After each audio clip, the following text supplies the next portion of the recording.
Hello friends, कैसे हैं आप सब। आई होप आप सब अच्छे होंगे। चलिए आज हम हिंदी में नया टॉपिक शुरू करते हैं। नया टॉपिक हमारा क्या है? वाक्य। वाक्य किसे कहते हैं? वाक्य की परिभाषा हम जानते हैं। सार्थक शब्दों के व्यवस्थित अर्थपूर्ण एवं क्रमबद्ध समूह को हम क्या कहते हैं? वाक्य कहते हैं। क्या बताया हमने? सार्थक शब्दों के व्यवस्थित अर्थपूर्ण एवं क्रमबद्ध समूह को हम क्या कहते हैं? वाक्य कहते हैं। फिर उसके बाद वाक्य के कितने प्रकार होते हैं उसके बारे में हम जानेंगे। पहले हम इसकी परिभाषा देख लेते हैं कि वाक्य किसे कहते हैं। तो वाक्य की परिभाषा देखेंगे। सार्थक शब्दों के, शब्द हमारा कैसा होना चाहिए? सार्थक होना चाहिए। सार्थक शब्दों के व्यवस्थित अर्थपूर्ण एवं क्रमबद्ध समूह को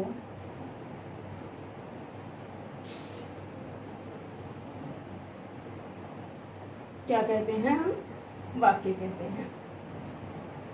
वाक्य कहते हैं। सार्थक शब्दों के व्यवस्थित अर्थपूर्ण एवं क्रमबद्ध समूह को हम क्या कहते हैं? वाक्य कहते हैं। अब इसके बारे में उदाहरण से समझेंगे। उदाहरण हम लेते हैं। एक वाक्य लिखते हैं, राम घर जाता है। ये हमारा वाक्य है। अब इसमें देखेंगे ये हमारे एक एक शब्द हैं। ठीक है, ये क्या है? शब्द है। शब्द हमारा कैसा है? अर्थपूर्ण है, यानी सार्थक है, इसका कोई अर्थ निकलता है। और फिर अब देखेंगे, शब्द तो हो गया हमारा कि सार्थक शब्द है। फिर हम बात करते हैं व्यवस्थित अर्थपूर्ण और क्रमबद्ध की। ये देखेंगे कि व्यवस्थित है या नहीं। राम घर जाता है, हमें इसे समझ में आ रहा है किसका अर्थ निकल रहा है। राम कहाँ जा रहा है? राम घर जा रहा है। अर्थपूर्ण भी है कि राम घर जाता है, क्रमबद्ध भी है। अब इसको हम देखते हैं कि कैसे समझ सकते हैं। अगर जैसे हमने लिख दिया घर है राम जाता, शब्द तो हमारा सार्थक है। शब्द हमारा कैसा है? सार्थक है, किंतु ये वाक्य हमारा अर्थपूर्ण नहीं है। अर्थपूर्ण कैसे नहीं है? क्योंकि ना ये व्यवस्थित है और ना ही ये क्रमबद्ध है। इसको एक व्यवस्थित और क्रमबद्ध रूप में लिखा होना चाहिए, तभी हमारा ये वाक्य कहलाएगा। जैसा कि यहाँ पर लिखा हुआ है, राम घर जाता है। इसका हमें कोई अर्थ नहीं निकलता है, इसलिए ये वाक्य नहीं कहलाएगा। तो ये आपको आई थिंक समझ में आ गया होगा कि वाक्य किसे कहते हैं। फिर बात करते हैं हम वाक्य के, पहले वाक्य के अंग देख लेते हैं। वाक्य कितने अंग होते हैं? 2 अंग होते हैं। वाक्य के अंग कितने होते हैं? 2 होते हैं, सभी जानते हैं। एक उद्देश्य होता है और दूसरा क्या होता है? विधेय होता है।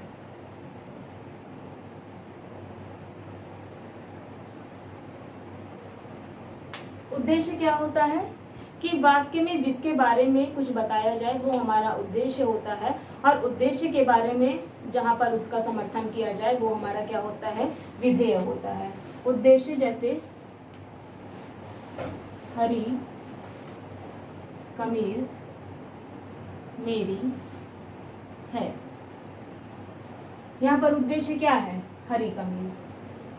अब हरी कमीज किसकी है? मेरी है, तो विधेय क्या हो जाएगा? मेरी। समझ में आया?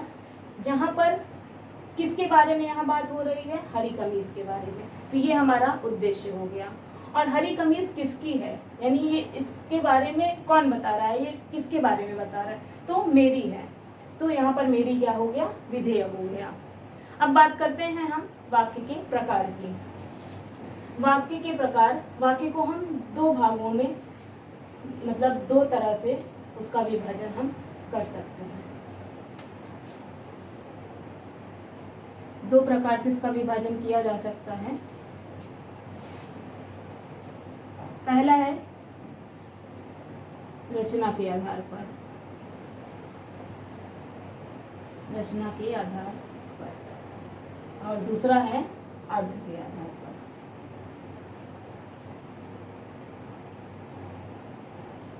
ठीक है, इसको दो आधारों से विभाजित किया जा सकता है, पहला रचना के आधार पर और दूसरा अर्थ के आधार पर। हम पहले इधर देखते हैं रचना के आधार पर वाक्य के कितने भेद होते हैं। तो रचना के आधार पर वाक्य के 3 भेद होते हैं, सरल वाक्य, संयुक्त वाक्य और मिश्रित वाक्य।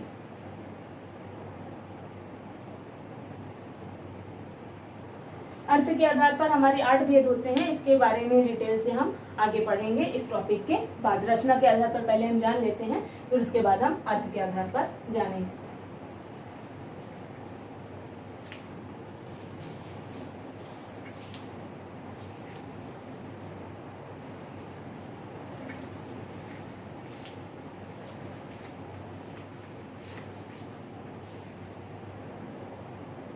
पहले देखते हैं हम रचना के आधार पर। इसमें पहला है हमारा सरल वाक्य।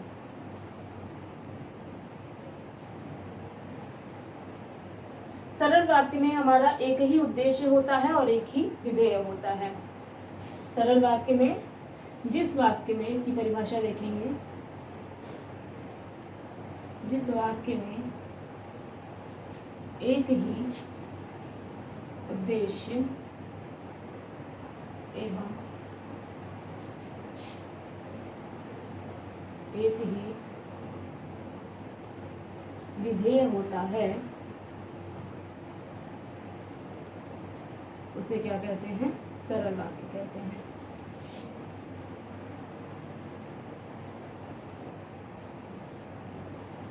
या साधारण शब्दों में हम कहें तो जिस वाक्य में एक ही क्रिया हो, जिस वाक्य में एक ही क्रिया हो उसे हम क्या कहते हैं? सरल वाक्य कहते हैं।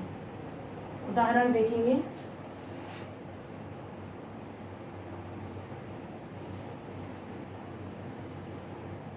मोहन विद्यालय जाता है। ये हमारा सरल वाक्य में, इसमें ना कोई संयोजक शब्द आया है और ना ही कोई अव्यय आया है, तो इसलिए ये हमारा सरल वाक्य कहलाएगा। इसमें एक ही उद्देश्य है और एक ही विधेय है। मोहन कहाँ जाता है, क्रिया भी देखिए हमारी एक ही है। मोहन कहाँ जाता है? मोहन विद्यालय जाता है। एक ही कर्म होता है, एक ही कर्ता होता है इसमें। अब बात करते हैं हम संयुक्त वाक्य की।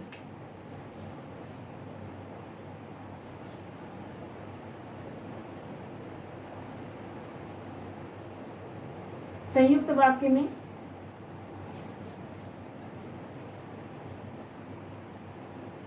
इसमें कुछ संयोजक अव्ययों के द्वारा शब्दों को, वाक्यों को जोड़ा जाता है। जिस वाक्य में या जिस वाक्य को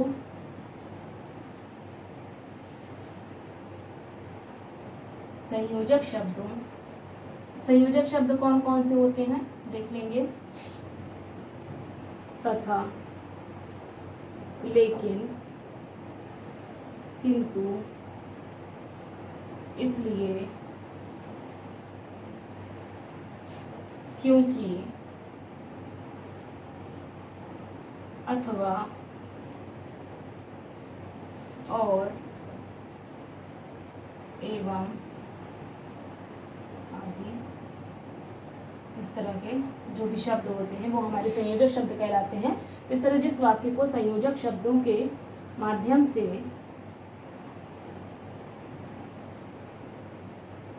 जोड़ा जाता है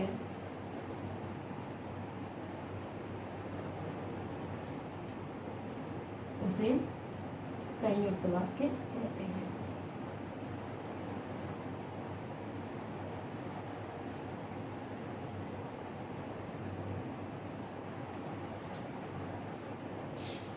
या इसकी दूसरी परिभाषा समझेंगे कि ऐसे वाक्य जिसमें एक से अधिक मुख्य वाक्य हो और उसे संयोजक शब्दों के माध्यम से हम जोड़ देते हैं, उसे हम क्या कहते हैं? संयुक्त वाक्य कहते हैं। उदाहरण से समझेंगे,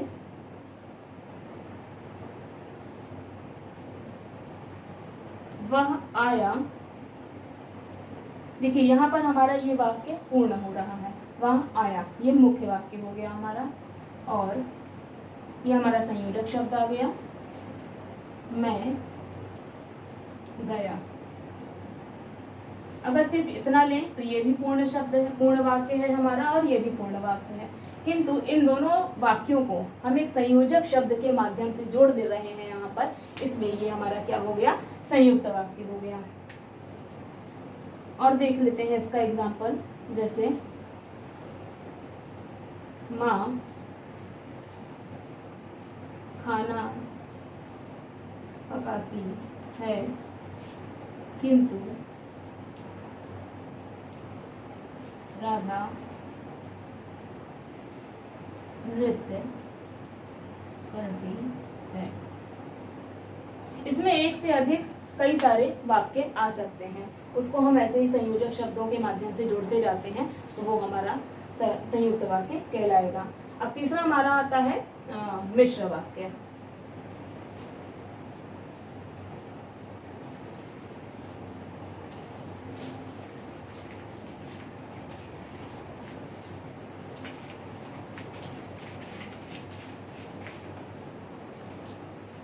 मिश्र वाक्य में अव्ययों के माध्यम से हम इसको शब्दों को जोड़ते हैं।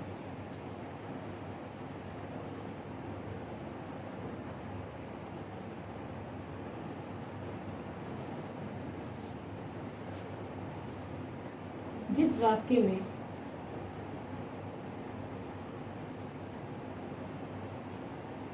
एक मुख्य वाक्य तथा एक या एक से अधिक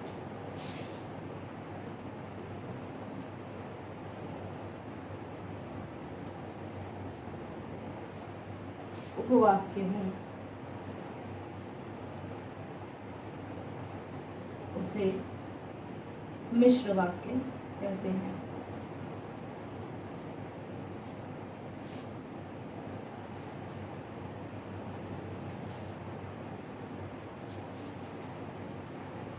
जिस वाक्य में एक मुख्य वाक्य हो और एक से अधिक, एक भी हो सकता है या एक से अधिक भी हो सकता है, उसमें उपवाक्य जुड़े होते हैं, और इसको हम किससे जोड़ते हैं, अव्ययों के माध्यम से हम जोड़ते हैं। उदाहरण देखेंगे,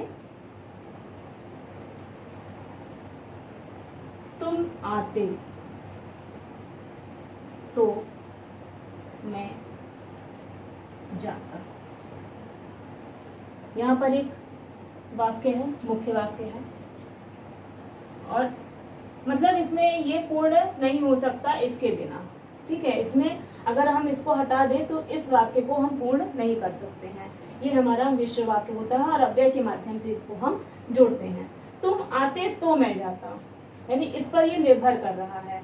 अगर तुम आते तो मैं जाता, एक वाक्य दूसरे पर निर्भर हो रहा है, इससे हम इसको पहचान सकते हैं कि ये हमारा मिश्र वाक्य होगा। इसके जो शब्द होते हैं, जिन शब्दों के माध्यम से इनको हम जोड़ा जाता है, जोड़ते हैं से अव्यय शब्द होते हैं, जैसे ताकि, जो कि, तो, जो, जब, तब, ठीक है। इस तरह कई सारे शब्द होते हैं। जैसे यहाँ पर हम और एक एग्जांपल देखेंगे, जब मैं आया तब वह जा चुका था। जब मैं आया तब वह जा चुका था। यहाँ पर एक वाक्य दूसरे पर निर्भर हो रहा है। इसको इसमें देख रहे हैं, यहाँ पर तब आ रहा है, अव्यय शब्द आ रहा है, इससे हम पहचान सकते हैं। ये पहचानने का बहुत ही आसान तरीका है कि हमारा मिश्र वाक्य है, सरल वाक्य है या संयुक्त वाक्य है। तो आई होप आप लोगों को रचना के आधार पर वाक्य समझ में आए होंगे। अब हम अगली वीडियो में पढ़ेंगे अर्थ के आधार पर हमारे कितने वाक्य होते हैं। अर्थ के आधार पर मूलतः 8 प्रकार के वाक्य होते हैं। इसके बारे में डिटेल से हम अगली वीडियो में पढ़ेंगे। आई होप आप लोगों को क्लास अच्छी लगी होगी। क्लास अच्छी लगी हो तो आप वीडियो को लाइक करें, शेयर करें, सब्सक्राइब करें, कमेंट करें। Thank you.